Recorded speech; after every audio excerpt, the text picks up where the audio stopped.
Ba-da-ba-da-ba-da-da-da. Welcome back, my friends. JT here. I'm super excited to have all you. And we're not doing a narcissist video today. We'll be doing one tomorrow. But today, we're talking about cold therapy. And we're going to be talking about healing and becoming your most authentic self. And this is one of the greatest tools we can use in our arsenal to better our lives. So let's talk about it.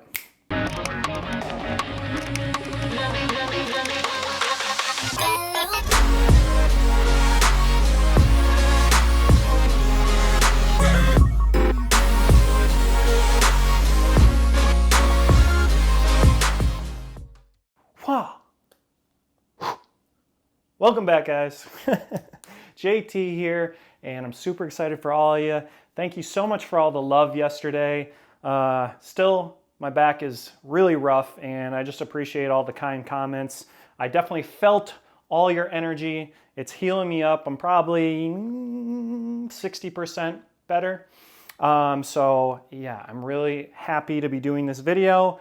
And like I've said, we're going to be doing a bunch of healing videos along with the narcissism, because I need to sprinkle it in there so you guys start to heal. I don't want you watching narcissist videos every single day as it becomes, an addiction. And it is fine. Take it in good time. Watch as many videos as you want. Everyone's healing journey is different.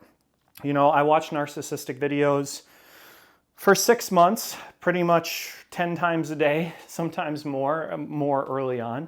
But it's important that we continue to improve our lives and to start shifting our energy into the healing process as we're developing on that healing journey. So today, we're going to be talking about cold therapy, one of the best tools in our arsenal to become the best version of ourselves. And not only that, but it is just an amazing thing to do for our overall health. And I'm going to be going through everything that it entails so you guys have a better understanding of how it works and if it's right for you. And yeah, let's get into the video. Sorry, I'm a little wiry today. I actually had caffeine yesterday and caffeine today for the first time in 6 weeks, I believe. So I'm a little peppy today. But yeah, cold therapy. So where did cold therapy start? History, ancient Greece. And back in ancient Greece, the physicians used to recommend cold therapy for fever. And it's been around for thousands of years. There's much research back then, but now more so than ever. Early in the 2000s was when the research started for exercise therapy. And, as we've seen in sports movies and documentaries and on TV, a lot of athletes, pitchers after a game, they'll be having an ice bag on their shoulder, or you'll see in a lot of different sports movies, they'll be sitting in like a aluminum metal tank and sitting in ice.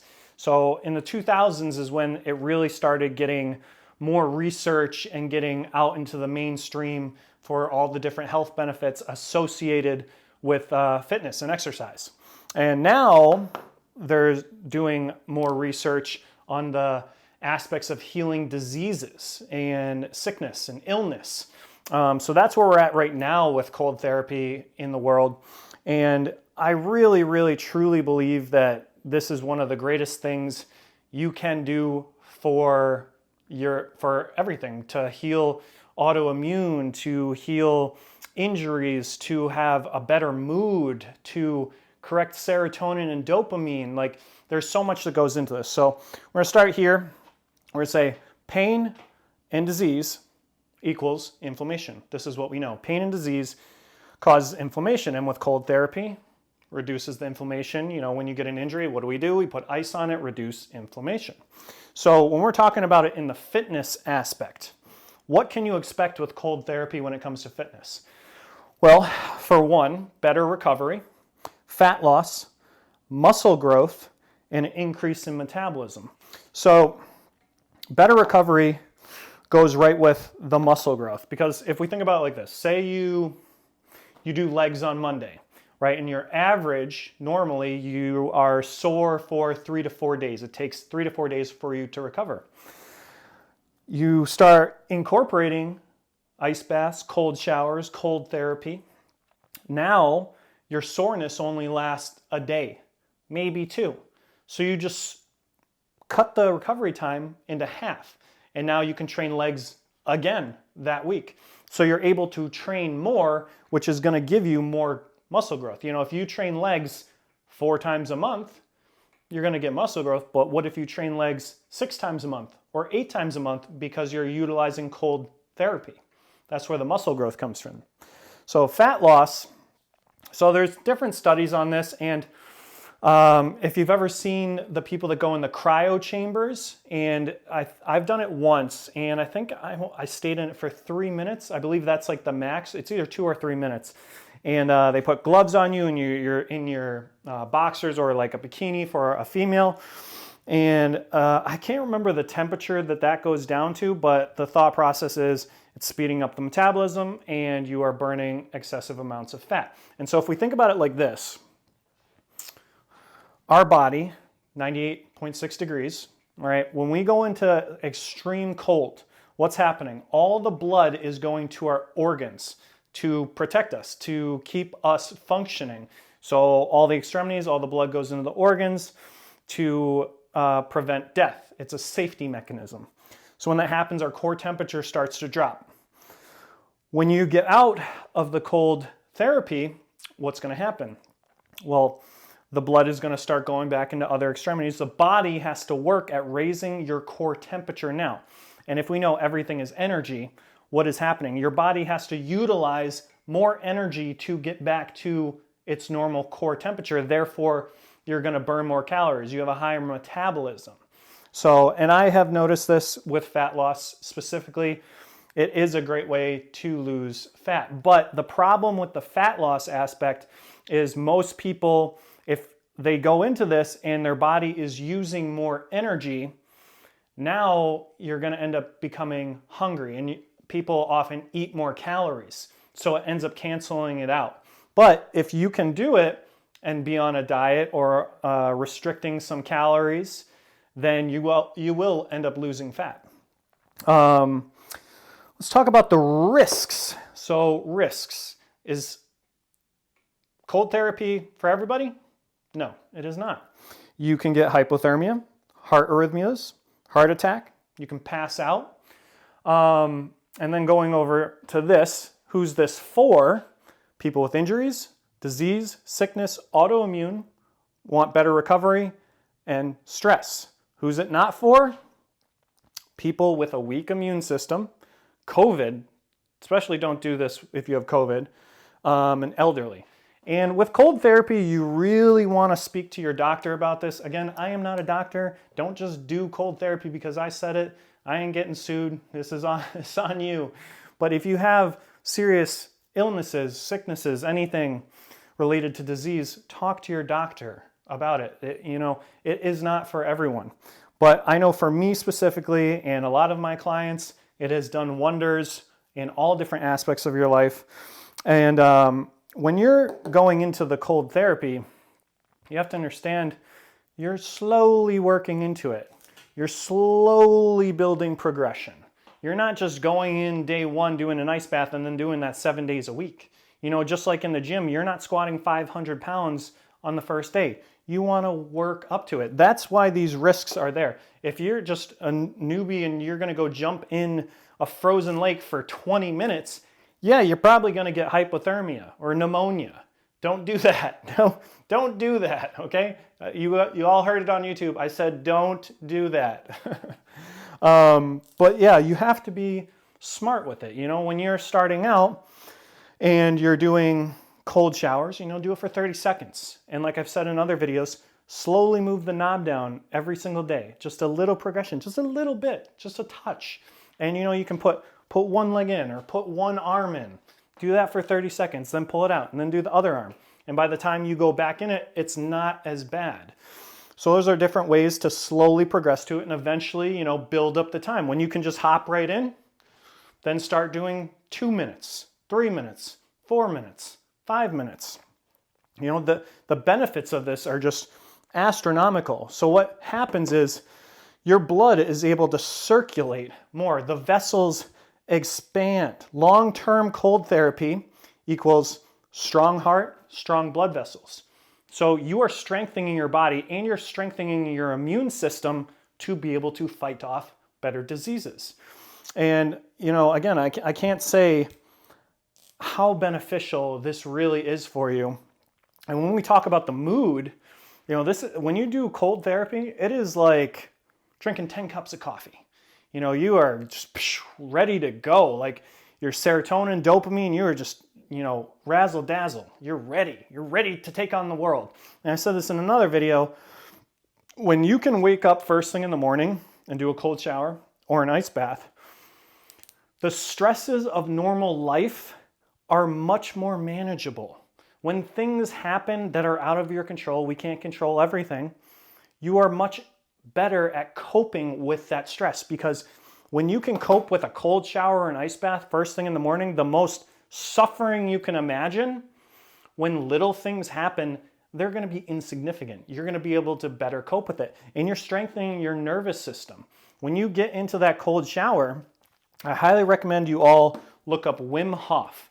He holds a bunch of world records for cold therapy and ice immersion, and he has a program, and it teaches you everything about cold therapy, how to do it and whatnot, and he incorporates breathing or holotropic breathing with it. And what I want to stress to you guys the most is, you know, I talk about the vagus nerve and other exercises and how to stimulate that to relieve anxiety and to help with stress and to get over autoimmune diseases. When you can control your nervous system in the fight or flight response and come out of it and go into it, you are going to be able to handle stress a lot more. So when you're doing these cold showers, you know, in the beginning, you'll notice when you get in there, you're going to be like, you know, your body is in shock. So you're trying to take in all this oxygen to try and calm your body down. It's like, okay, we're going into fight or flight right now. Boom, we're going to die. You know, that's what your body is saying. So when you can learn to breathe and be calm in the ice or the cold, that is what gives you that warrior strength. You will turn into a warrior. When you can just get in there and you're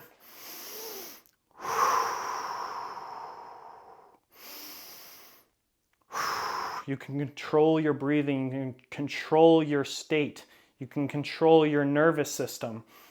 That is how you get rid of the anxiety. Because if you can control your nervous system, being in that amount of pain and uncomfortability, if you get anxiety, I don't know, going to a restaurant like I do, it's gonna be 10 times easier to manage. If you can control your anxiety in immense extreme conditions and pain, you can control them in everyday life.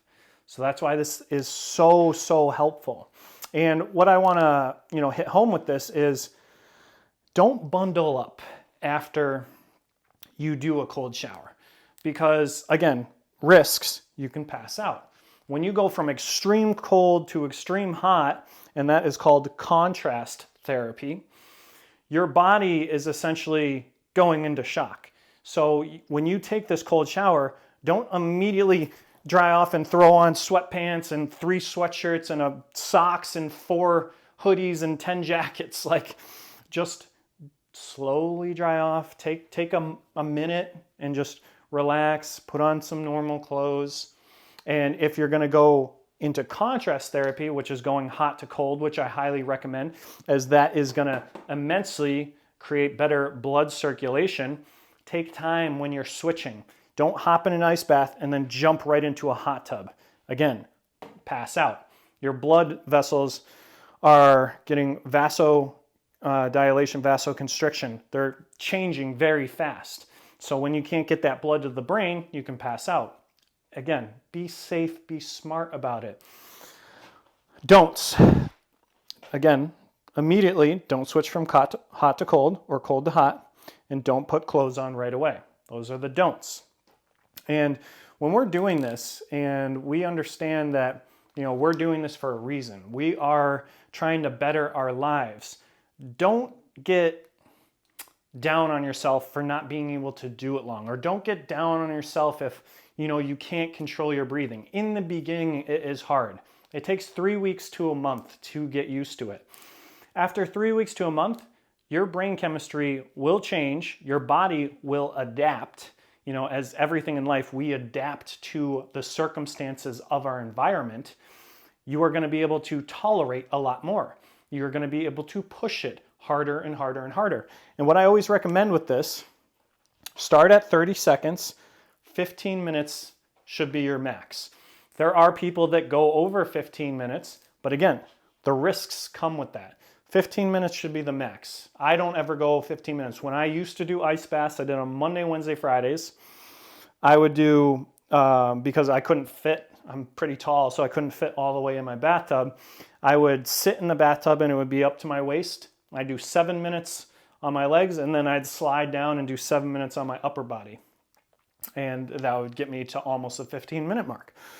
And as well with this, when you are doing the cold showers and the ice baths, it's important in the beginning, you know, try and hold on to that core temperature. Like I said in another video, you know, if you keep your arms close to your body, you're going to hold on to your body heat a lot more. As you progress, slowly start to open the arms up, or like when you're doing a cold shower, what I do is I'll lift my arm. It's the worst because we hold all our internal temperature underneath our armpits. If you put your arm up in the shower and let that water hit there, that's out of the whole body, that's the worst. It's like instantaneous pain.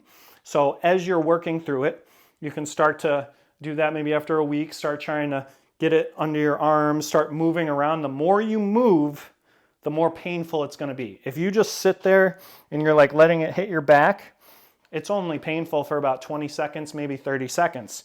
Your body adapts to that one spot. So I recommend starting out, just sit there and then maybe sit on a different area. But eventually, when you take a cold shower, it should be like you're taking a hot shower, where you can just move around, let it hit your face, get in your hair, and you just keep moving. And that's going to allow that coldness to take over more of your internal temperature.